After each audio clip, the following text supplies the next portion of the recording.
Donc après septembre d'or en septembre, octobre rose en octobre pour le cancer du sein, septembre d'or c'est pour les enfants, Movember, cancer de l'homme, des hommes et maladies psychiatriques. Donc, deux types de cancers typiques des hommes, puisque les organes n'existent que chez les hommes, le cancer de la prostate d'un côté, le cancer du testicule. Des cancers très différents qui n'ont rien à voir, il n'y a pas de lien entre les deux. Principaux symptômes du cancer du testicule. Le cancer du testicule, c'est des gens jeunes, principalement, donc adolescents, jeunes adultes, éventuellement adultes qui ont entre 40 et 50 ans, mais plutôt des gens jeunes, chez qui on découvre par hasard quelque chose au niveau du testicule. Donc ça peut être une douleur, rarement, ça peut être une grosseur, une augmentation de la bourse, et puis parfois il y a d'autres symptômes qui peuvent être liés à l'avancée de la maladie, ce qu'on appelle les métastases, qui peuvent se révéler sous la forme classiquement de douleurs dans le dos, de problèmes pour respirer. Et on rappelle que Lance Armstrong, le célèbre cycliste, a eu une tumeur du testicule, une tumeur germinale du testicule métastatique au niveau ganglionnaire, pulmonaire et cérébral, et qu'il a été guéri. Quels sont les principaux symptômes pour le cancer de la prostate? Encore une fois, rien à voir avec le cancer du testicule. Le cancer de la prostate, c'est plutôt des gens un peu plus âgés, on va dire de mon âge, ou nos parents, nos pères, nos oncles, donc des gens de 50, 60, 70, 80, on va dire deuxième moitié de la vie. Les symptômes sont absolument pas spécifiques, donc la plupart des symptômes urinaires ne sont pas liés au cancer de la prostate, ils sont liés à cette autre maladie qu'on appelle l'hypertrophie bénigne de prostate.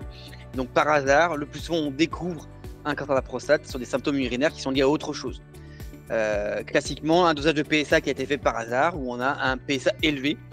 Et puis bien sûr, malheureusement, des métastases qui peuvent révéler la présence du cancer de la prostate, qui est caractérisée par la présence dans l'os. Donc les métastases osseuses sont très fréquentes dans le cancer de la prostate, et il est assez fréquent de découvrir, donc on considère en France 10% des gens qui sont découverts à un stade avancé de leur maladie, à un stade métastatique. Encore une fois, deux maladies différentes, donc deux grands types de traitements complètement différents. Pour les cancers du testicule, qu'on appelle aussi tumeur germinale, plutôt des gens jeunes, première moitié de la vie, on guérit l'immense majorité des gens, on ne va pas dire 100%, mais l'immense majorité des gens, grâce premièrement à la chirurgie. Donc la chirurgie, on enlève le plus souvent le testicule, et puis en fonction des stades de la maladie, on peut avoir besoin d'autres traitements comme la radiothérapie ou la chimiothérapie en fonction du type précis de cancer du testicule et du type précis de stade de la maladie. Le but étant le plus souvent de guérir les personnes dans l'immense majorité des cas. Et clairement, ce type de traitement, dans l'idéal, doit être fait dans des centres spécialisés. Donc, quels sont les principaux traitements pour le cancer de la prostate? Donc, maladie plutôt de deuxième moitié de la vie. Il y a plusieurs types de traitements. Ça s'est beaucoup amélioré ces dernières années, et ce qui s'est vraiment amélioré de mon point de vue, c'est la discussion avec les personnes qui sont malades, donc la discussion avec le patient, où on a abouti à ce qu'on appelle une décision partagée. Et donc, au stade localisé, encore une fois, il y a un bilan qui est fait qui permet de déterminer si la maladie elle est localisée ou malheureusement plus avancée, métastatique. Et en fonction du stade de la maladie, on discute différents types de traitements, sachant que pour les stades localisés de la maladie, on peut discuter de la chirurgie, de la radiothérapie et d'une autre forme de radiothérapie qu'on appelle la curithérapie, et puis des hormonothérapies qu'on peut associer ou pas avec la radiothérapie. Puis il y a une quatrième modalité qu'on appelle la surveillance active. De plus en plus, on discute avec les personnes qui sont diagnostiquées à un stade très précoce de la maladie de différer les traitements, de ne pas les traiter tout de suite pour éviter les éventuels effets secondaires des traitements. Pour les patients qui ont des maladies malheureusement en rechute ou qui sont en évolution métastatique, on a différents types de traitements, le plus souvent des traitements de type hormonothérapie. Donc, le but étant de bloquer l'engrais du cancer qu'on appelle la testostérone, qui est l'hormone mâle, et c'est malheureusement l'engrais du cancer. On associe différents types de traitements, soit de la chimiothérapie, soit d'autres hormonothérapies. Donc il y a comme des cocktails de traitements qui sont proposés avec un certain nombre d'effets secondaires. On peut discuter de faire aussi de la chimiothérapie. Et récemment, on discute aussi, dans certaines situations, de proposer un traitement local, même si la maladie est, on va dire, généralisée et métastatique. Donc de traiter quand même l'origine de la maladie qui est le cancer de la prostate. Donc à garder en mémoire, les choses évoluent beaucoup. Il y a des centres experts et il y a un vrai intérêt à discuter avec son médecin traitant, avec son cancérologue et éventuellement demander un deuxième avis.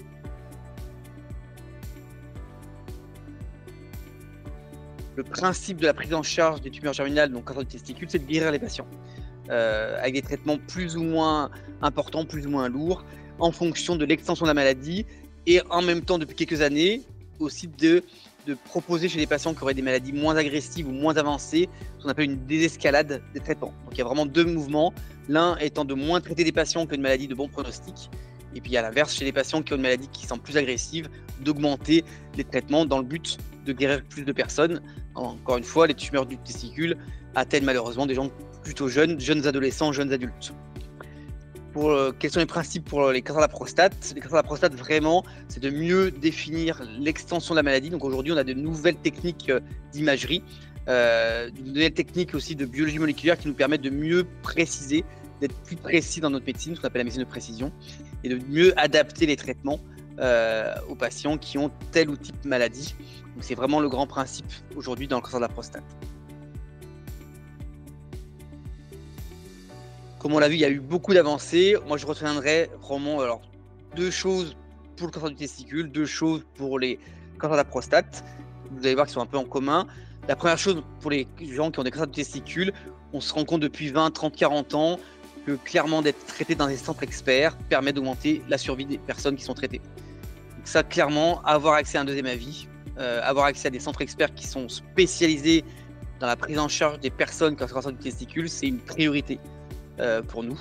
Et donc n'hésitez pas à demander des secondes avis, n'hésitez pas à en discuter avec votre cancérologue, votre médecin traitant, que ce soit dans les stades localisés, où le but étant clairement d'essayer de faire moins de traitements, ou dans des stades malheureusement plus avancés, où le but étant de guérir plus de personnes.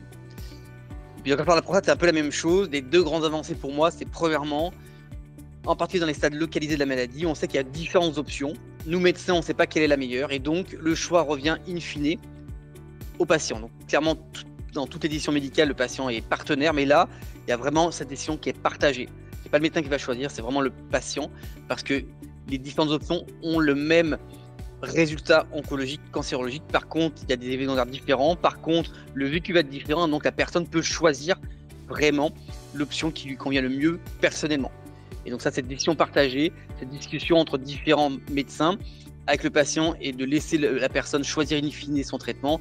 Il n'y a pas 40 cancers où on est capable de faire ça. Les tumeurs germinales, le cancer de la prostate sont des cancers où on est capable de proposer ce type d'approche. Et puis enfin, récemment, on s'est rendu compte que, comme dans d'autres cancers, le cancer de la prostate, il n'est pas un seul. Le cancer de la prostate, il y a plusieurs types de cancer de la prostate. Aujourd'hui, on est capable de faire des tests qu'on appelle moléculaires, la médecine de précision. Et ça a un impact pour les personnes, parce qu'il y a des patients qui ont des cancers de la prostate particuliers, qui ont ce talon d'Achille qui permet de proposer des traitements différents, adaptés, personnalisés. Et puis on s'est rendu compte que dans 5-10% des cas, peut-être, il y a des formes familiales du cancer de la prostate.